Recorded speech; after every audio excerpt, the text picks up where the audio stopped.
my 12th and a half birthday. We were at the beach near where we live, and my dad had a stroke. So that was pretty, yeah. So I mentioned earlier that I don't really have loads of memories from when I was younger, and I'm not sure if this is like linked to it at all. But for some reason, like the time around then and before, it's very sort of fuzzy to me. I'm not sure if when I was like afterwards, if I sort of tried to sort of forget things actively. I don't know. But yeah, he was in and out of hospital for a couple of years. And he came back home, but it was kind of hard at home because I mean, especially for my mum, because he looked and talked and like the man she loved, but he had changed like in mentally. He had changed in his head. So he ended up living with my grandparents for a while, and then he moved back to where we lived, to the house I grew up in, because we'd moved house within the same village. He moved back to there. Yeah, and since then, a couple of years ago, he had this great spurt of sort of being him. He has a new sense of purpose, and he even wrote like a kind of book like about his life, and then once it was done, he sort of ran out of steam, and so it's been it's certainly a change, like having a different interaction, but it's sort of like what I expect a dad to be now, if you know what I mean. Yeah. So You that's kind of a lot. All No. You mentioned the beach. Yeah. Could you talk a little bit more about that? As in the day? Yeah. So we'd gone down. So the beach that we got a couple of years before, because the beach we'd go to visit, and they were selling it. It was sort of this small one, like to share it with someone else. And Dad liked it because he was getting quite stressed with work. So we'd go. You could get the train from where we live, just like one stop along, and then walk 10 minutes to the beach. So we'd gone down with me and my brothers, and we were all off in the sea, and he hadn't come to join us yet. So we were swimming, and I thought I'll go and see like where's Dad. So I walked up, and he was just sitting on the beach hut, sitting on the steps, and he wasn't sort of like. So I'd sort of talked to him, and he wasn't really responding. And sort of slouched over to the side like you'd expect, but I didn't know what was up. And so I asked him like if he was like upset, because he seemed kind of, I'm not sure if, I can't remember exactly, but his voice was kind of like strained. He was trying to talk, but he couldn't really get anything out. So I thought maybe he'd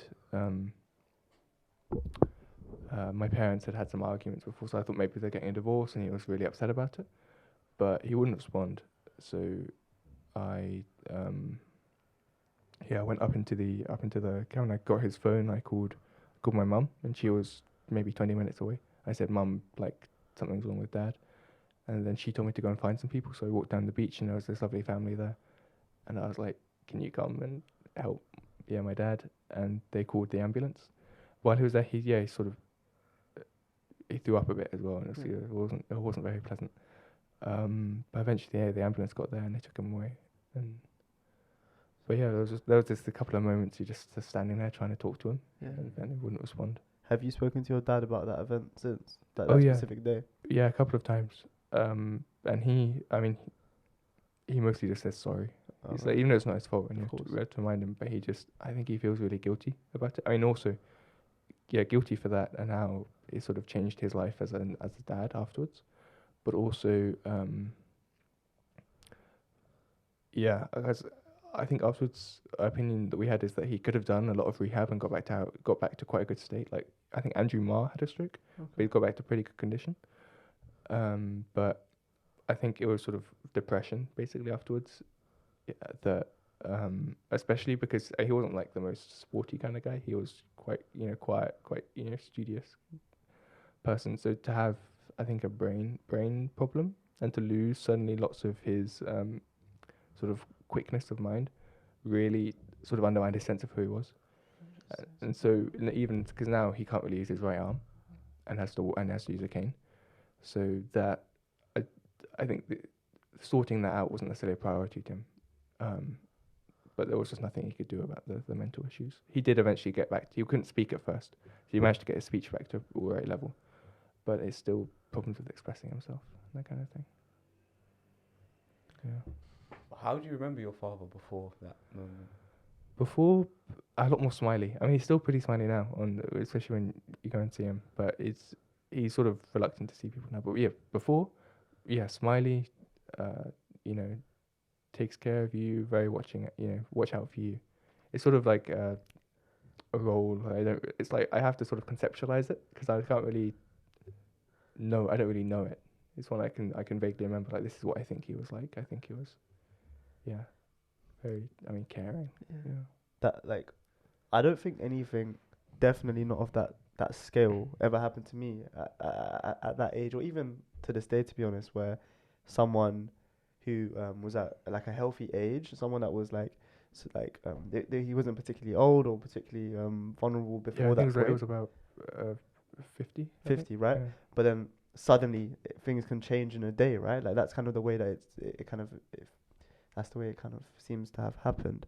Um, I'm interested to know that, how do you feel like that event shaped your perception of life, and like, I guess some of those kind of the fragility, the temporary nature of life, and how things can change very quickly. And I don't know, did you start to think about life differently after that event? And yeah, the I nature think of it. for the next few years afterwards, I very much was sort of stayed in my lane, did my own thing, just to keep going through. And fortunately, it was only the beginning of secondary school, so it wasn't like exams were a long way off, and I could have time. It was it was the summer after year 7. But I think one thing is talking to him later on, talking to him about how he was. So when I mentioned that I was kind of more like my dad, so I had these conversations and seeing things in myself that were similar, but then things that he'd regretted, like being particularly shy at moments, or being, sort of basically not willing to take new opportunities. Having heard him say that when he was younger that he'd regretted that, and now he's older, and the opportunities he has aren't exactly the same. He's quite more limited. Encouraged me more to, just push the boat out a bit more. Definitely. That kind of thing. Because when I was younger, I mean, I'd be scared when I was sort of 8. I'd be scared of going to a good friend's birthday party just in case there were people there I didn't know who I had to talk to. Yeah. And yeah. How do you think that's changed now? Now it's just not an issue.